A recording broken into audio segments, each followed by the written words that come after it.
Well, it's obvious that the US and Taiwan are coming closer together in many ways, people to people, education, and recently we heard the State Department also issued some new guidelines for interaction between US and Taiwan officials.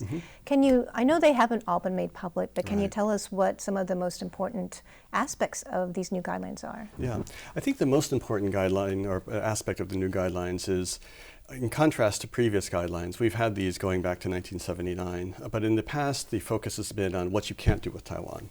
The new guidelines up front and the main kind of thrust of the whole exercise is what you should be doing with Taiwan. Oh, that's great. Yeah, we were very pleased to see the new guidelines come out, and particularly the very positive tone language.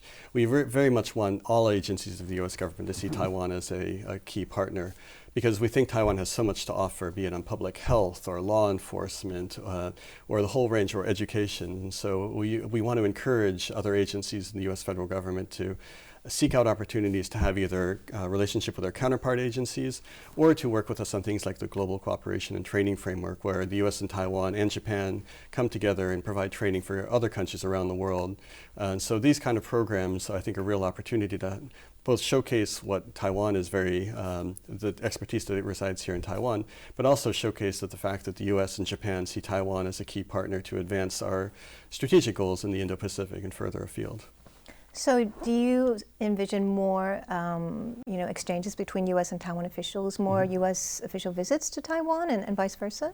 I think you've already seen that trend, and that trend will continue. I mean, we've had so many new initiatives. Recently we had the US-Taiwan Coast Guard cooperative agreement we announced in March.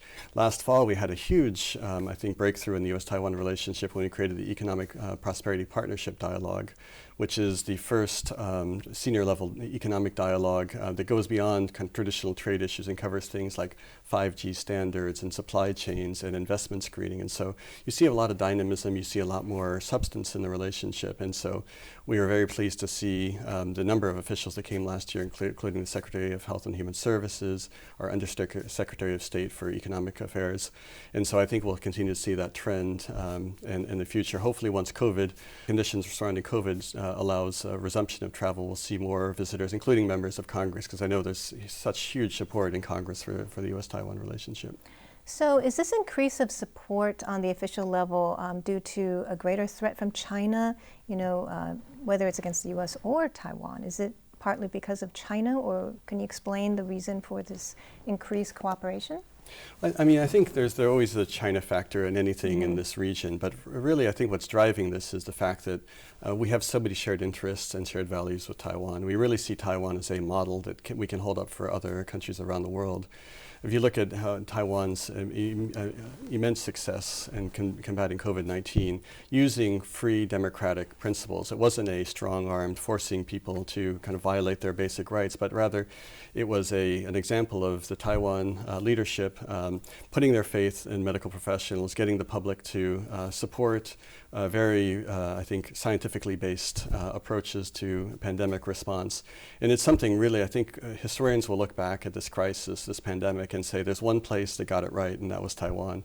And that's something I think we should all feel proud of, that a democracy was the one that I know China and other countries say, it takes a authoritarian state in order to manage a crisis like this. And Taiwan is the perfect counterexample. But that's only one area. If you look at, for example, civil society, LGBT rights, environmental concerns, really Taiwan across the board is a model that I think we'd like to see countries around the world emulate, especially countries that are looking to move up the development chain. There's an alternative to kind of authoritarian economic growth or democratic reforms, and Taiwan is that. Do you think there's a more awareness of Taiwan in the United States because of how we dealt with COVID or other issues the past few years? Because I know a lot of Americans may not even know too much about Taiwan. Right. Certainly, one of the maybe unexpected side effects of COVID is, I think, not just the United States, around the world, I think the awareness of Taiwan has been increased. I mean, there are literally thousands of international media articles that have been written about Taiwan's success. ironically, I think the Chinese pressure on foreign journalists in Beijing has resulted in more major outlets coming here, right? That's so, right. That's another advantage Taiwan has kind of achieved from unfortunate circumstances. But certainly, I think the awareness of Taiwan, the awareness of the success of its society, of its political system, of its economy, coupled with just the enormous attention to the semiconductor industry. They call semiconductors the oil of the 21st century, and if that's the case, Taiwan is perhaps the Saudi Arabia of the 21st century in terms of its importance to the international economic system. So be it on economics, on COVID response, or even in security affairs, given all of the publicity about recent PRC activity around Taiwan, I think the awareness of Taiwan is at all-time highs.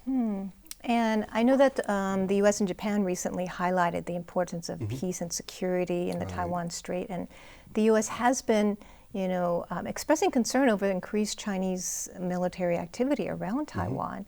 But I'm kind of curious, I wonder if you can explain to me, there's this policy of strategic ambiguity about, what the U.S. would do if China came to attack. Can you explain why that the U.S. has this policy?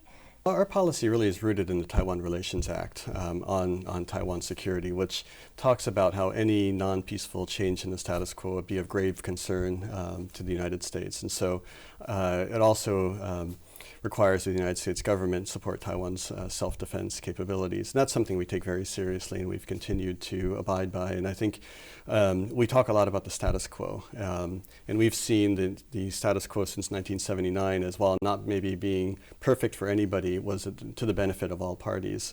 Unfortunately, because of PRC actions recently, that status quo has started to erode. And so now we're looking at how do we maintain that balance. And I think you've seen our stepped up engagement with Taiwan on the security front. And just since I've arrived 3 years ago, we've approved something like $17 billion worth of foreign military sales. We support Taiwan's, the development of Taiwan's asymmetric defense capabilities, very much in line with President Tsai's objectives. But also statements like you saw out of the summit meeting between President Biden and Prime Minister Suga, sending a strong message that the international community cares a lot about peace and stability in the Taiwan Strait. And so I think that we will continue to work to maintain that balance to make sure that this area remains peaceful, because any conflict would be a disaster for the world. So it's something I think we all share an interest in avoiding.